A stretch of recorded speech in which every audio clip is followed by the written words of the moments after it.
Good day to you. Now, back on my bench today, or my desk I should say, is this Grundig Video 2x4 bracket super. Super as meaning super dead weight at the moment. My God, this thing's heavy. So part two today is to have a look a little bit more at the mechanism for the loading of the cassette, because it powers on, it seems to take the cassette and then it doesn't do anything else. Now, to those viewers who might have seen my part one video about this machine, I can get the lid off, there you go.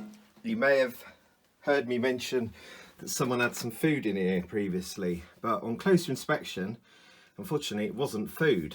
Now it looks like it's the brakes that could stop the cassette kind of wheels from moving. I guess the problem here now is that if I try rewinding or playing a tape, once this is working hopefully, then the tape itself could snap because there's probably no braking system that's currently going to work. So that's a bit of a problem, but I figure maybe tackle that at a later stage. But there's definitely a bout in situ and it still looks to be, yeah, fairly in place. So maybe I don't move this yet because this could be a little issue. Having said that though, let's have a closer look at the alignment here. Is that actually square anyway? Looks like it might have shifted somewhat. This thing needs to be aligned properly on playback, otherwise you get uneven playback. But that's probably not my problem at the moment. The problem here seems to be the belt that's actually come off. So when I say there's a problem, I turned it on, tried to put a tape in, and got all this kind of noise. So it's definitely the loading side that's not happy. My theory here now is that I'm missing these brake kind of pads, so they deteriorated totally. You can see where they should have gone. There's a bit of a metal kind of flat piece there with some sticky stuff on it. You can see one of them's missing there, and equally the other side as well. Now if this is all pressing near to a switch, then maybe this is my problem. If I had brake linings on there, maybe it would trigger a switch in the mechanism, which would then start to attempt to thread the tape around the head. Now I was cleaning this up and this little bit of metal, which was only just slotted into place, it pinged off. I found it and I was in the process of putting it back on and it pinged off again, but I didn't hear it make a noise, so it's probably stuck itself to a magnet or something.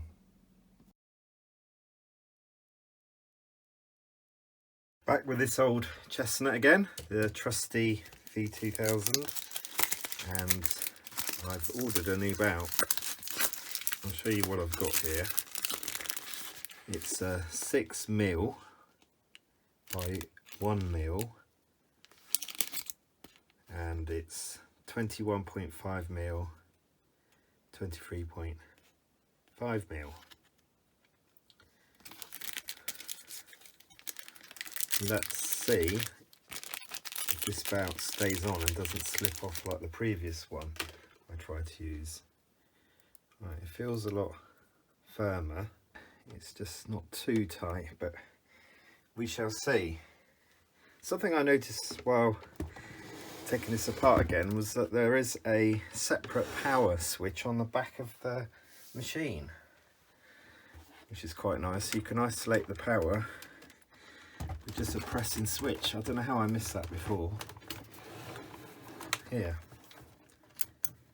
So that's the main unit power. I guess that's like a total kind of dead switch when that's out. So let's spin this round and see if I get any joy.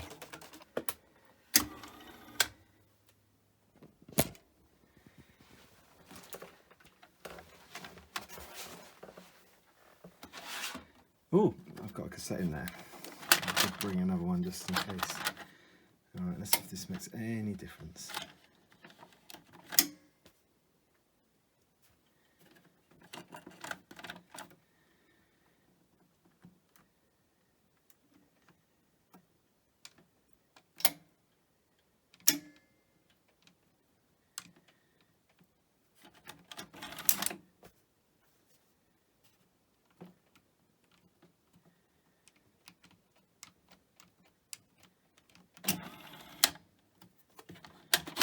On the plus side, seems to be taking the cassette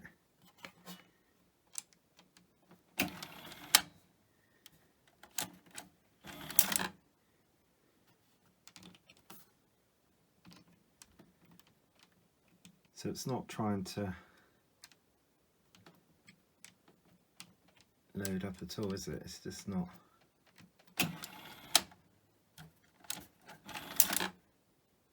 That is a lot better. That belt's so tight on there.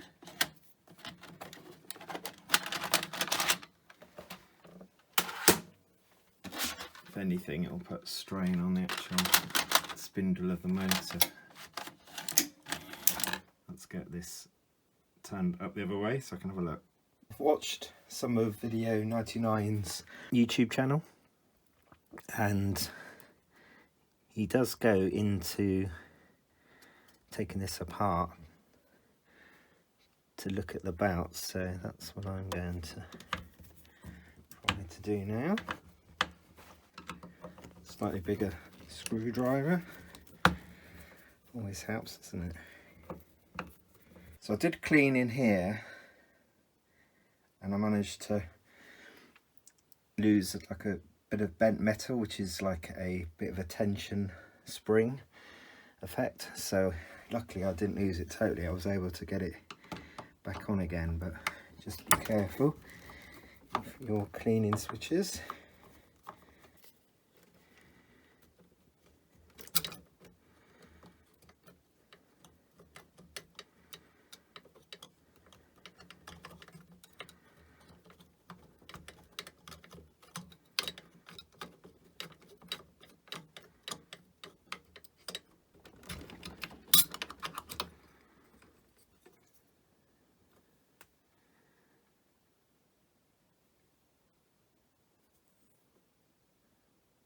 Deteriorated somewhat,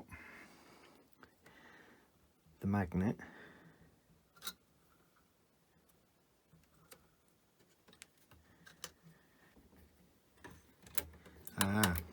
There's another screw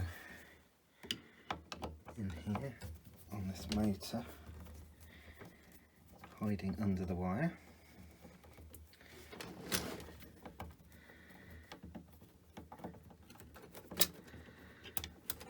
Let's get that one out.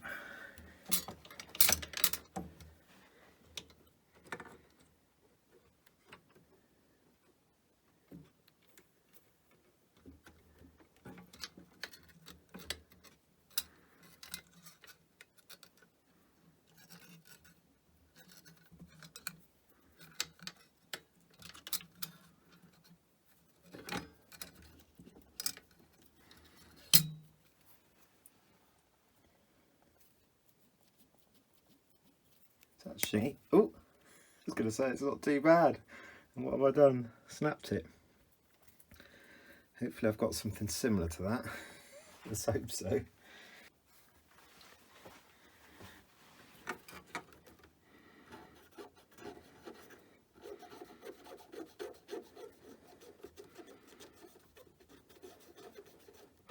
So perhaps this does sit a little bit too close to the magnet.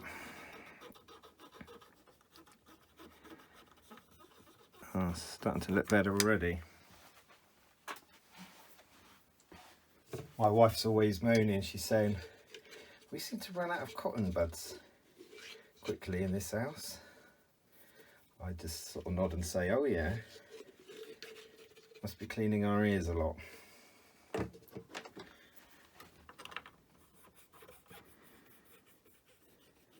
Good job she doesn't watch any of my videos, isn't it? Sort of a little bit deteriorating.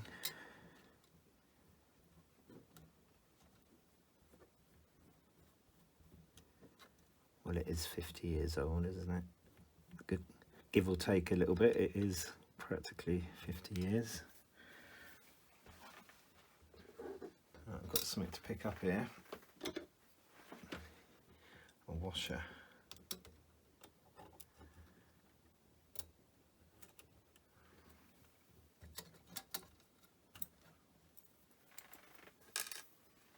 Wonder if my little plastic washer would work.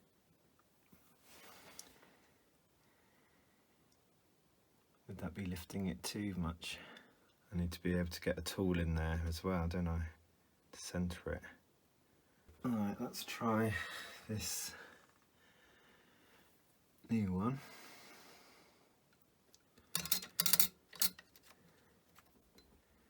I went for a slightly tighter and thinner belt because that's all I had. So that's what I have in here now. It's about a 60mm. It's 60mm across. Get these screws in. Takes a bit of pushing, this thing, to get in place. But I think I've done it.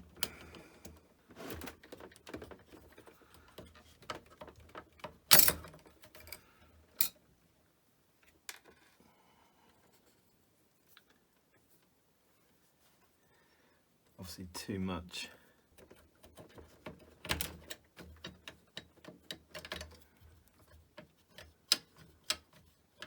I think the idea is to get one that's kind of thick enough that it just, yeah, just kind of fits in like so.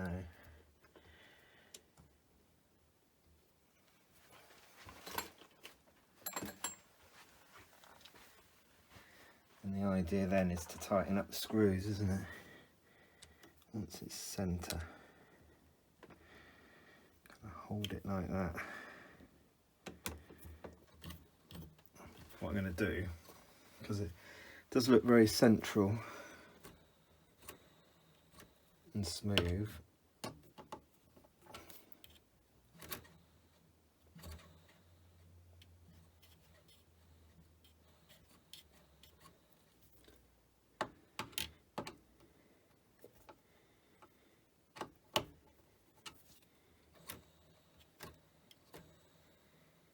Yeah, so that's locked down, that one, not so much.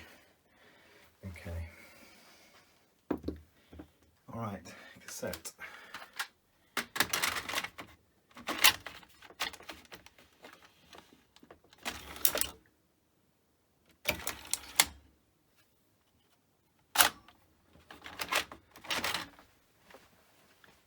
Look at this. So it's not loaded this time, but it's lighting up these indicators.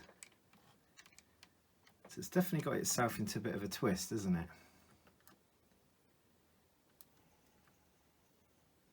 Ooh, it's the first time I've seen that.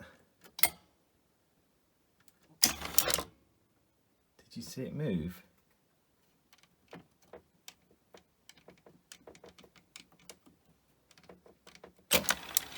The actual head moved.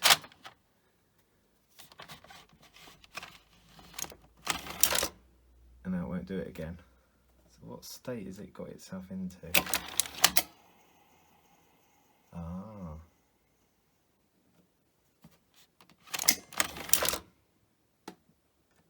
So you turn it off, turn it on.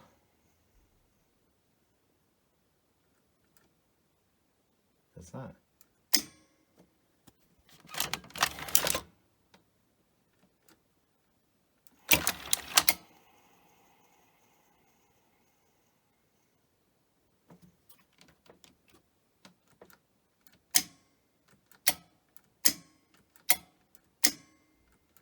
Is that the brakes?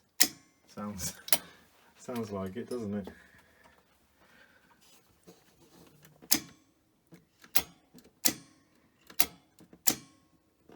if I'm missing brakes, could I not be touching a contact somewhere, a switch, that then allows me to kind of progress a bit further in the sequence?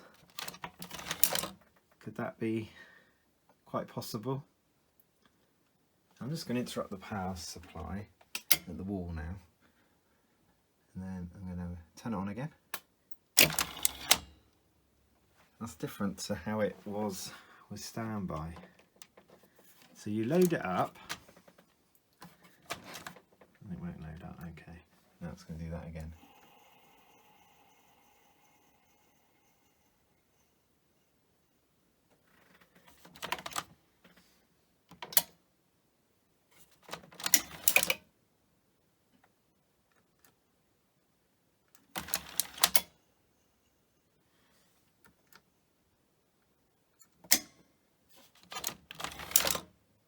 Well, I obviously need to go away, don't I?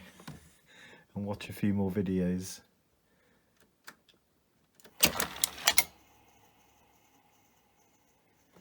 But it's doing something. So just record the sequence. Let's put it into standby. I'm now turning it on, and it's not spinning the head. It's not spinning the head. It's not really doing anything. Okay, so it does really know at this stage there's no cassette. So we put a cassette in, cassette drops. We press stop, playback, and it just hasn't got to the next kind of stage, has it? So if I turn this off now the cassette is loaded, tape isn't, but the cassette is. Let's watch the head. It didn't do it that time.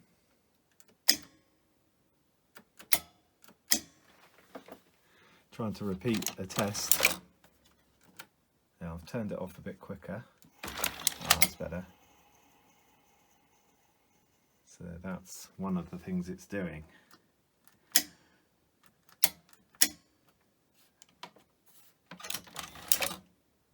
I'm happy it's loading though, the cassette, when it is.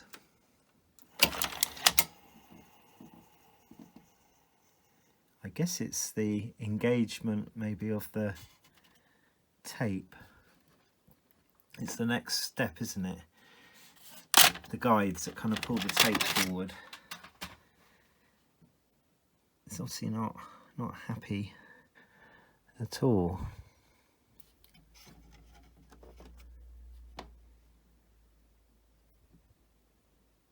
Can I manually wind things on? Well, thank you for watching this video. Please leave some comments, I really would appreciate that. And if you can remember to like and subscribe, and I will tackle some other bits of gear while persevering with this one on the side. Thanks again, bye for now.